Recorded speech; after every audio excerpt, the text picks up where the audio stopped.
Hello beautiful soul! Welcome back to my channel. This is my channel for Japan, Kabayan Taurus. This reading is for you. Tingnan natin na yung 16 to 31. Maraming salamat muna sa mga subscriber, new subscriber, cross-watcher, at sa mga bagong pasok dyan. Welcome na welcome kayo sa bahay ni Ate Aimee. Salamat din sa nakaktaba ng puso ninyong mga comments at sa mga nagpa-personal reading. Marami pong salamat. Kung gusto niyo na energy nyo lang talaga, ang gusto nyo makuha natin, all the details is in description below. Hala, lumilipad. Ano, lumilipad.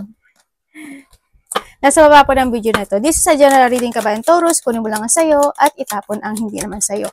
Maaring vice versa, energy mo, energy ng person mo, energy ng malapit sa puso mo, nangyayari, or mangyayari pala.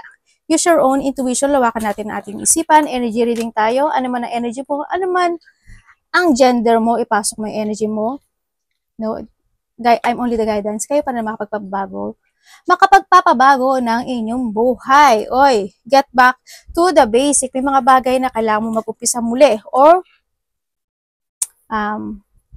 umpisahan, ganyan.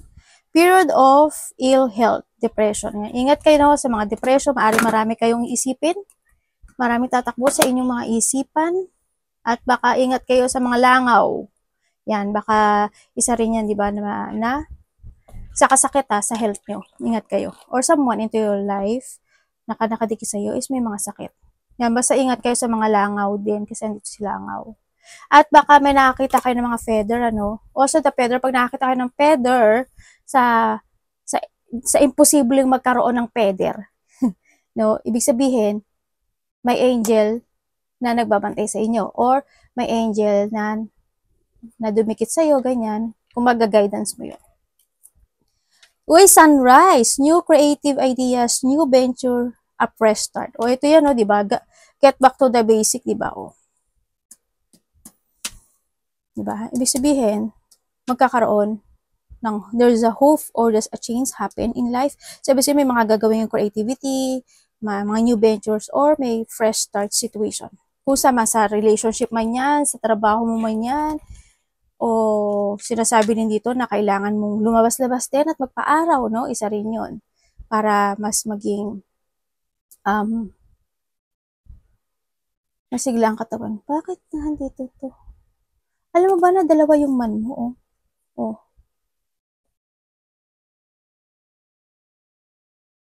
Isa si dark man. Isa dito. Maari ikaw isa dito. O someone. Dealing or relationship with a man.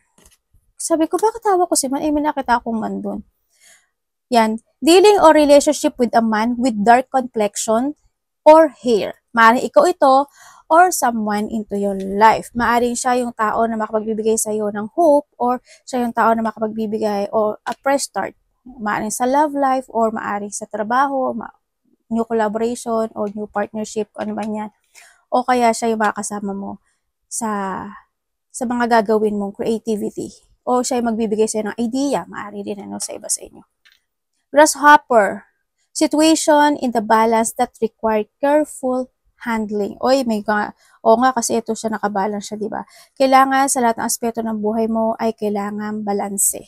Pag magkakaroon ka ng balanse in life, recognition, reward for merit. May blessing na darating sa iyo. Also, may mga blessing na darating sa buhay mo, no? Congrats. Sa mga, welcome din dito ha, also the balancing kasi sa mga magkakain ka na mas maraming fruits, mas maraming gulay, ganyan. Ingat ka rin sa mga kinakain mo o sa mga iniinom mo dito, no? Para sa iyong healthy. Kasi why nahan dito, dumabas kasi si fly. No? Or someone into your life, kung mga nararamdamang sakit, ill, kailangan nilang mag-change, no? Mag-change sa pagkain at inumin. May mga misunderstanding, maaring itong lalaki to is magkakaroon ng misunderstanding or someone into your life, no? And also meron kang pig-o, beware of greed. Mag-ingat ka, maaari itong lalaki ito ang magiging sakim or makasarili or someone into your life na kailangan na gusto niya lang ay masaya siya at hindi niya iniisip ang sitwasyon mo or vice versa tayo, hindi niya iniisip ang sitwasyon mo at hindi niya naiintindihan ang sitwasyon mo. Maaaring puro kabig lang ng kabig or kumbaga kailangan siya ang intindihin mo, mga ganyan. O any sitwasyon ipasok mo dyan. Ingat ka sa pig o maaaring iba sa inyo may mga alaga kayong baboy.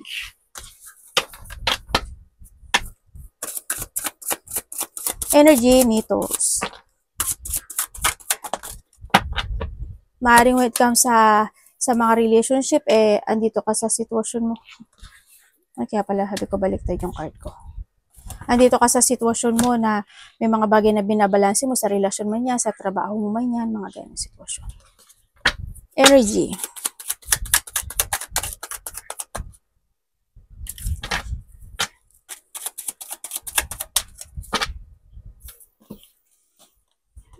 Okay. Ang energy mo, nandito ka sa sitwasyon mo na sa iba sa inyo, may mga maaalala ka na mga past situation o kaya may mga mamimiss ka. Kuhanin mo lang yun sa'yo doon. Maaring anak, pamangkin, karelasyon, ganyan. Either mamimiss mo sila or maaalala mo sila or ma-reminizing mo sila. No, sa nakita ko dito. And also, nakikita ko energy sa iba, merong malalak of direction ka kasi dito eh. Malalak of direction ka. Meron din ako nakikita dito na malalak of idea ka. Kaya dito rin si balance pala, no? Tsaka si back to the basic. Ilabas natin si back to the basic. Para mas maintindihan mo. Tsaka si langaw. Yan.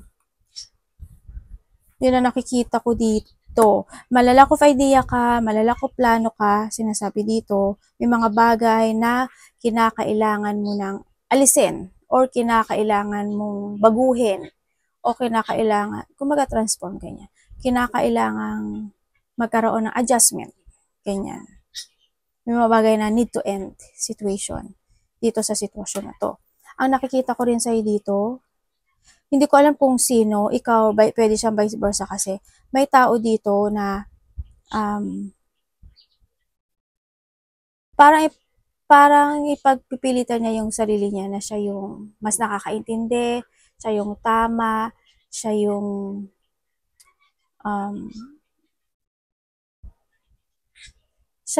mas nakakaunawa ng lahat.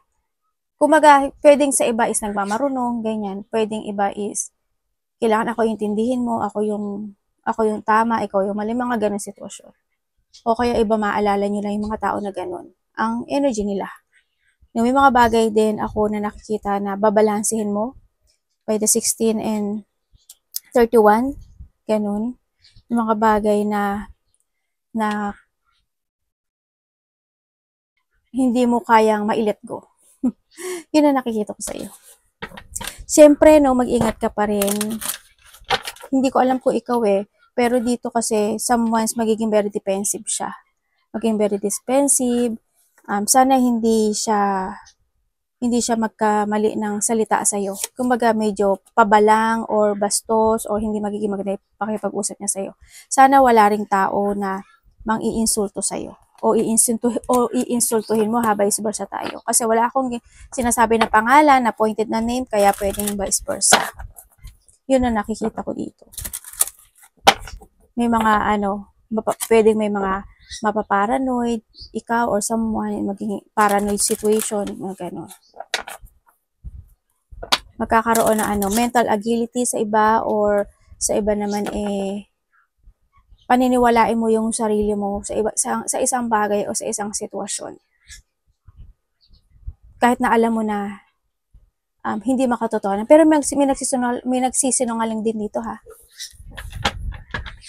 Kung kayo is may nagkakaroon ka ng connection with someone in the past or kaya is someone na palagi mo na siya nakausap, maaari ikaw ang magsisinungaling o siya yung magsisinungaling. Kumaga, ima-mind games ka niya or ima-mind games mo siya. Tingnan natin parating sa'yo.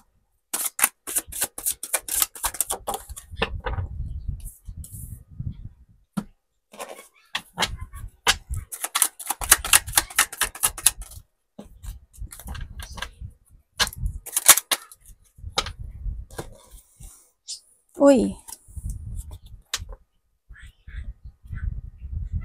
Parating sa'yo. Naku, naloko na. Sana hindi ka madaya. Sana hindi ka madaya when it comes to money.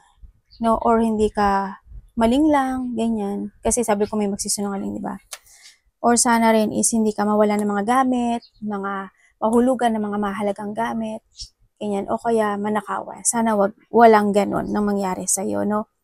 Or halimbawa, may nambola sa'yo, ganyan, di ba? Napauo ka. Di ba? Yan ang mga nakita ko para rin sa'yo. Ang nakikita ko rin dito is, maaaring makaka-receive ka ng text message or communication with someone, maaaring sa kasama mo sa trabaho or sa karelasyon mo or sa family mo. Yun ang nakikita ko. Tingnan natin. May betrayal Ay, ano ba yan?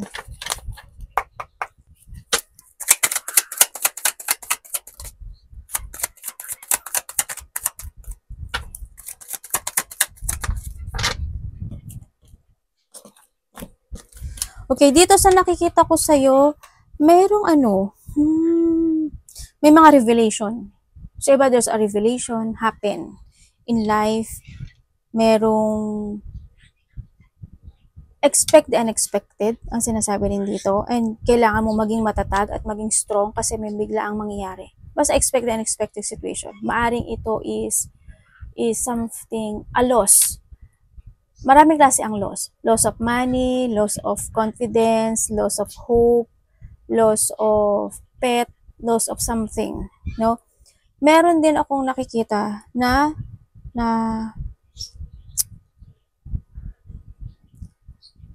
malilito ka.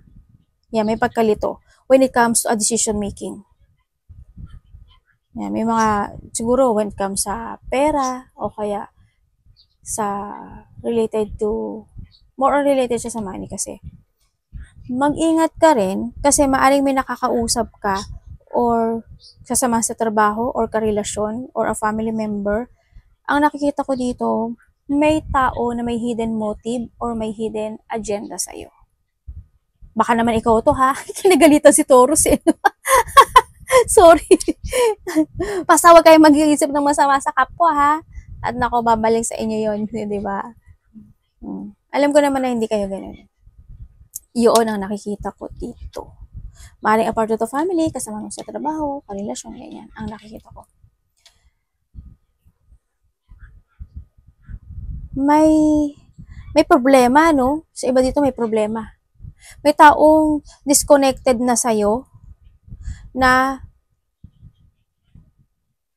kakausapin ka. Maaring ito is matanda sa'yo. Sa iba, maaring vice versa, ganyan. Pero sa iba dito, mas matanda sa'yo. Kakausapin ka niya.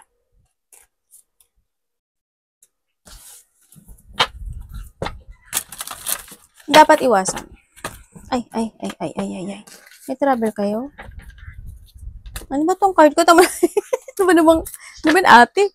Ewan ko rin. O, tingnan mo. Ano ba yun? Ba't ganon? Ano ba tong card na to? Dapat iwasan. O ya, mag-trust ka sa intuition mo, Taurus. Dapat iwasan ni Taurus Universe.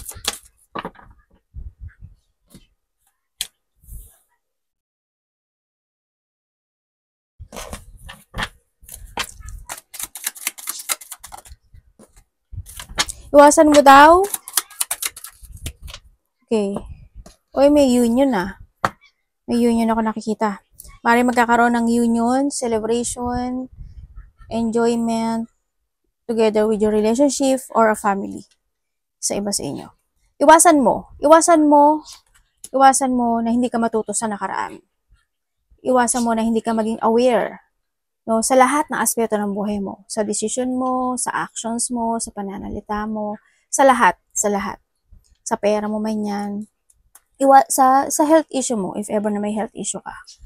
No, iwasan mo yung maging over-emotional, overthinking, iwasan mo yung depression, yung lungkot, iwasan mo yung mga bagay na hindi ka mag-focus sa mga dreams mo sa buhay, and syempre think to the future.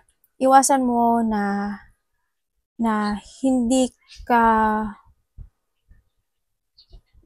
ka magsakripisyo sa mga bagay-bagay na alam mo naman na magiging good ka doon. Kumbaga, you need to sacrifice para maging maganda yung buhay mo. Kung may mga dapat i-let ko mo. Kung may mga dapat i-change ng decision, i-change mo. Kung may mga dapat na magkaroon ka dapat ng mga self-evaluation, gawin mo. No? Kumbaga mag-filter ka. No? I-filter mo yung mga bagay-bagay o sitwasyon mo. Iwasan mo yung is not releasing yourself na siguro minsan may mga feeling natatamad ka, ganyan, ayaw mo magkikilos. Pero okay lang yun kung talagang pagod ka, di ba? Why not? Okay lang yun. Iwasan mo na ma-lack of direction ka, na ma-being stuck ka, or ma-delay yung mga gusto mong gawin sa buhay mo para makamit mo yung pangarap mo sa buhay. No? I-release mo yung sarili mo. May mga bagay na kailangan mong bumitaw. May mga bagay na kailangan mong palayain yung sarili mo.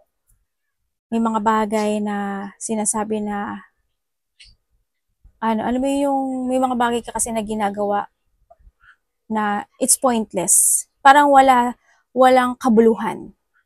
May mga gano'n. I-filter mo yung mga ginagawa mo. Mayroon kang ginagawa na walang kabuluhan. Gano'n. Kung saan aspeto ng buhay mo yan. And also,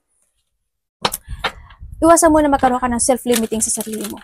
Kasi, tandaan mo, Taurus, may wisdom ka.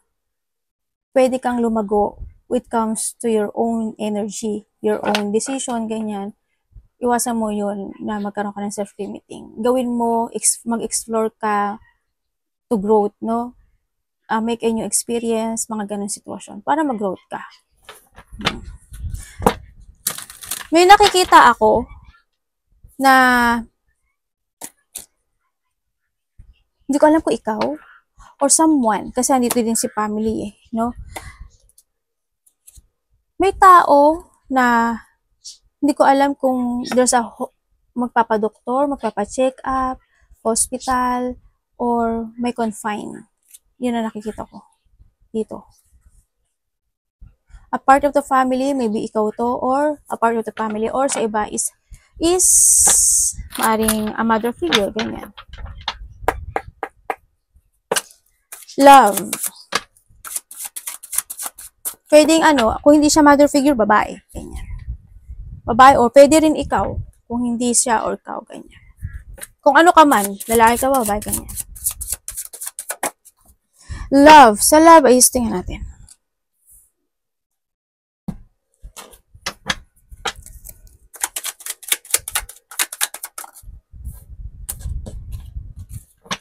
May ito.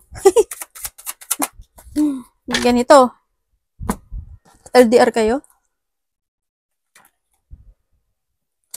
Okay. Okay, when it comes sa love, kung kayo is medyo nagkakaroon ng problema dito. Kung kayo is nakahiwalay nitong taon na to. Sobrang sobrang alam mo yung ang feeling ko nga parang walang naging masaya. Oo, hindi yung pagpapahalaga. Maaari ikaw lang nagpahalaga or siya ang nagpahalaga. Vice versa tayo. When it comes sa love, puro frustration, stress, anxiety, ganyan ang nakita ko dito. Kumbaga, nagtapos yung relationship sa iba sa inyo. And then, ang nakikita ko naman dito rin na isa sa inyo, ikaw or siya, is still stuck dito sa relasyon na to. Handun pa rin siya sa nahahatak siya na nakaraan ng relasyon at nag-iisip siya na gusto niya na makipag-ayos at naghihintay itong taon na to. Or maybe you are waiting. Vice versa. Naghihintay ka na magkaroon ng pagsasaayos dito sa relasyon na to, no? Or siya. Kung kayo is single, yes, may parating naman. May parating sa inyo kasi by next year ito. Maghintay ka lang. By next year may darating. By next year may darating. Teka lang Oo, may darating. Pero mag-trust ka sa intuition mo. Itong taon na to, maaari may pinagdaanan din siya. Nagkaroon din siya ng breakup sa relationship itong taon na to. Maaring makikilala mo siya. LDR ata kayo Yung iba sa inyo, makilala mo siya in a distance. Kung kayo is in a relationship, Taurus, tingnan mo, maganda siya. Ganda ba siya? Puro stress tab, no? Yan. Puro stress tab, yung relasyon nyo. Yun na nakikita ko sa inyo. andun yung puro nasa sa'yo yung choices na to, kung gusto mo na umalis dito sa sitwasyon mo o ayaw pa, 'di ba? O kaya iba sa inyo, kung this is a mga 8 years ago, 9 years ago, or more than, no, maaring 13 years ago, or ilang years man yan, maaring yung relasyon nyo is namatay na, ganyan, di ba? Maaring handun pa rin na nahahata ka ng nakaraan. Kung months man yan or years man yan, nahahata ka pa rin ng nakaraan, naaalala mo pa rin yung tao na to. Or vice versa. O sa iba naman sa inyo, if you are in a relationship, nahandun yung sitwasyon na puro frustration, puro problema, or puro pag-aalala in this relationship. No, handun na lang yung sitwasyon mo na you want to end itong relationship na to, or siya to, ha. Yun na nakikita ko dito. Either to end or kailangang maging maayos, ganyan sa nakikita ko dito. Gusto mo maging maganda yung takbo ng relasyon ninyong dalawa. Kumbaga, handyo kasi mga deep unhappiness situation. Kumbaga, minsan masakit na yung ulo mo sa relasyon na to. Or vice versa. Taurus. May mga inaalala rin sa relasyon. Nagkakaroon ng stress, anxiety, depression, maaring sa iba naman sa inyo, sa side niya or sa side mo. Kung hindi naman kayo nagkakaroon ng problema sa relasyon, pero wala kasi ako nakikita love dito. Nagkakaroon ng mga pagbabago sa relasyon. Ay, ba't ito?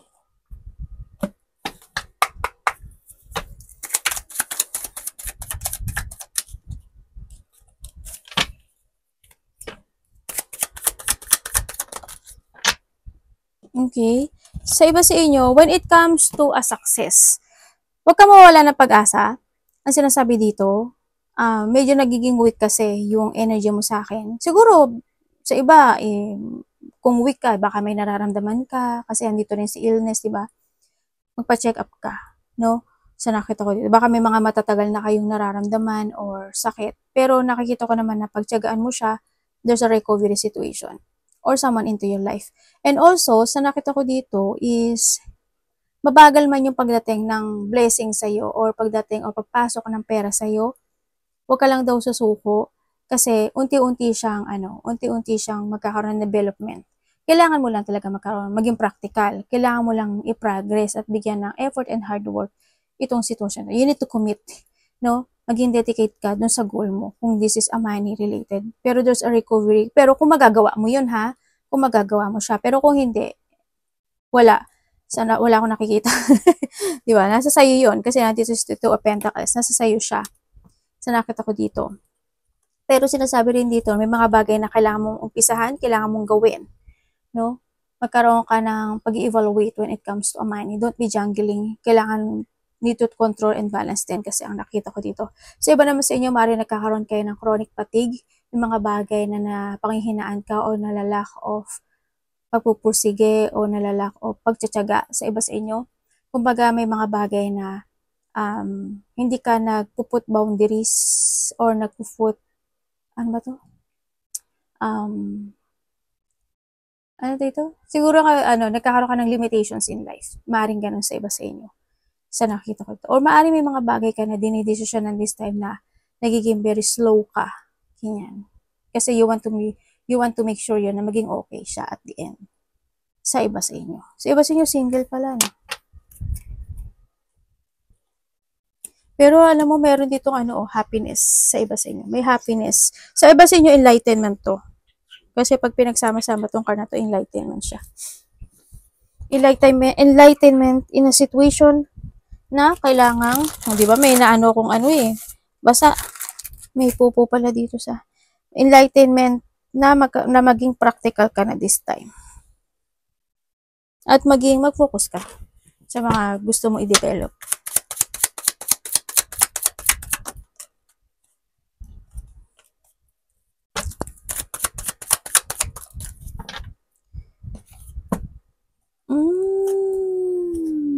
Tingnan natin.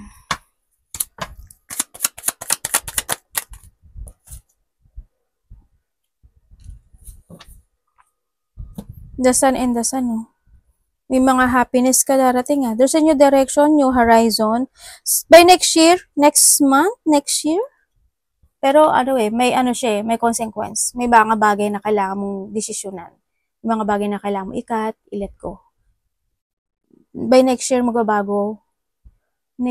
Sa iba sa inyo next year. Sa iba, a month, ganyan, a week, magbabago yung journey mo. May malaking pagbabago mangyari in your journey. In what way, hindi ko alam. Kasi iba-iba kayo ng energy.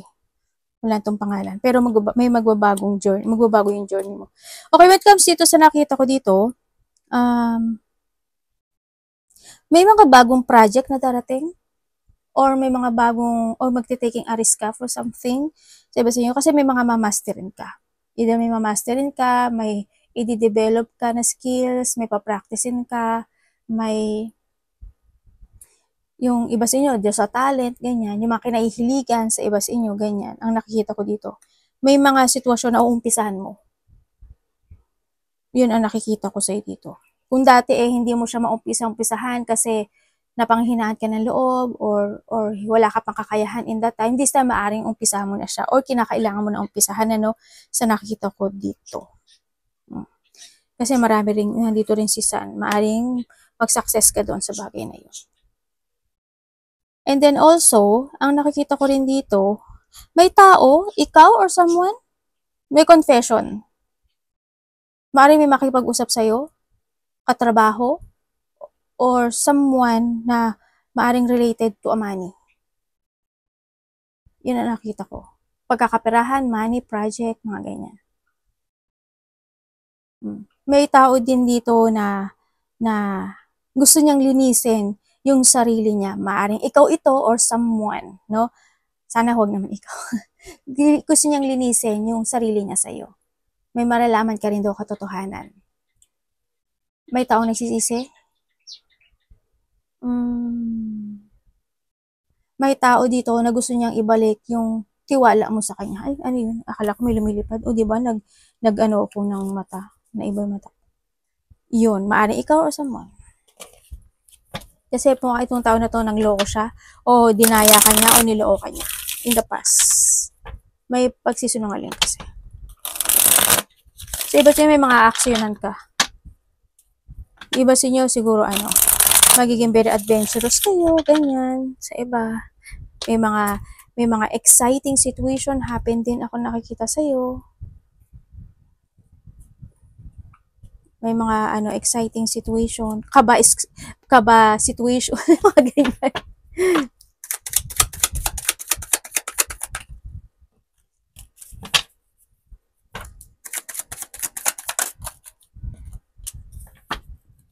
Ano po to, universe?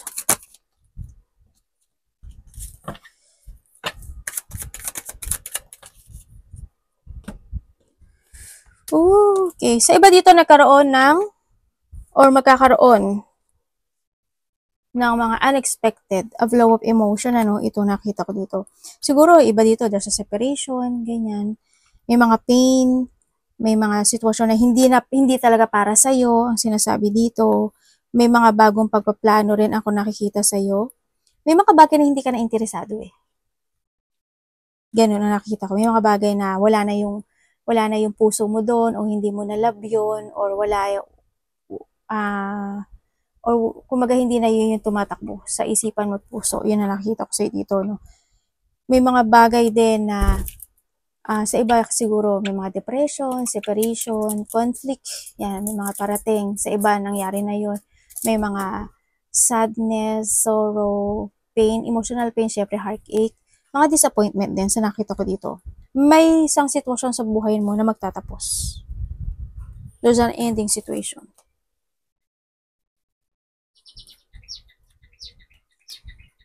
May paglipat sa iba sa inyo. Hindi ko alam kung aalis ka sa isang sitwasyon o lilipat ka ng trabaho, lugar, place, or section 1, section 2, ganyan. May paglipat mangyayari.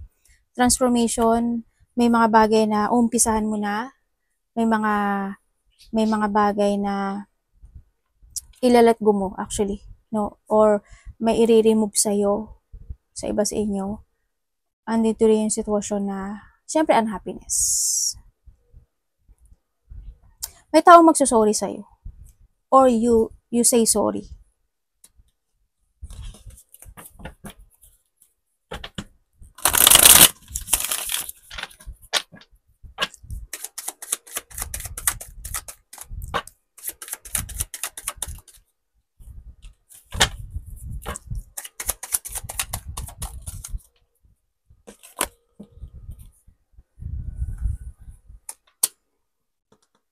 May taong susuportahan mo?